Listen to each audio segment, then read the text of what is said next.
আজকের মতো এইটাই লাস্ট। বাবা, এটা রাখতে পারলেই শেষ, বস্তা টানাটানির কাজ আর না। এই সিকিউরিটি শোনো, একটু তাড়াতাড়ি এদিকে আসো।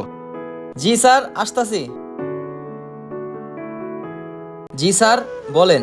আমার প্রজেক্টের সব টাকা এই ব্যাগের মধ্যে আছে। হ্যাঁ, বুঝতে পারছি। এই টাকাগুলো তোমার কাছে যত্নে রাখো, আমি পরে এসে নিয়ে যাব। ঠিক আছে বস, এটা আমি আমার জানের থেকে বেশি হেফাজতে রাখবো। ঠিক আছে, আমি যাই। বস, হাতে একটু কাজ আছে, কাজটা শেষ করে আইতাছি। ওকে, ঠিক আছে।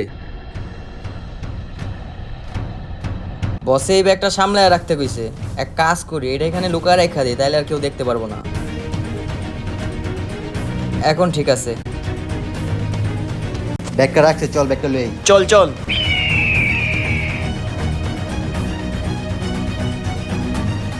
এই সিকিউরিটি, কই তুমি? এদিকে আসো।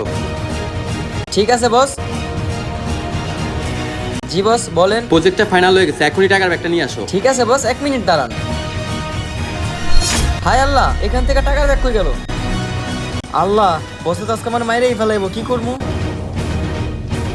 বস বস, যেখানে টাকাটা রাখছিলাম ওইখান থেকে টাকাটা জানি কিভাবে চুরি হয়ে গেছে। তো কত বড় সাহস, টাকা চুরি করছস? দারুণ রে, আমার প্রথম দিন থেকে সন্দেহ ছিল আমার। চল বস। এই দাঁড়াও তোমরা। বস, আপনি যেমন ভাবতেছেন তেমনটা না। বস, আপনি ব্যাপারটা বুঝছেন এবার? আমি এতদিন দুধ কলা দিয়ে সাপ পালছি। ছোট ভাই, তুমি আমাকে মাফ করে দাও, আমি ব্যাপারটা বুঝতে পারি নাই। আমি এখনই পুলিশকে ফোন দিয়ে ওদেরকে ধরিয়ে দিচ্ছি। ঠিক আছে বস। আর একটা কথা বস, আমি গরিব হইতে পারি কিন্তু চোর না। ভিডিওটি থেকে আপনারা কি শিক্ষা পেলেন কমেন্টে অবশ্যই জানাবেন, আর ভিডিও ভালো লাগলে অবশ্যই সাবস্ক্রাইব করবেন।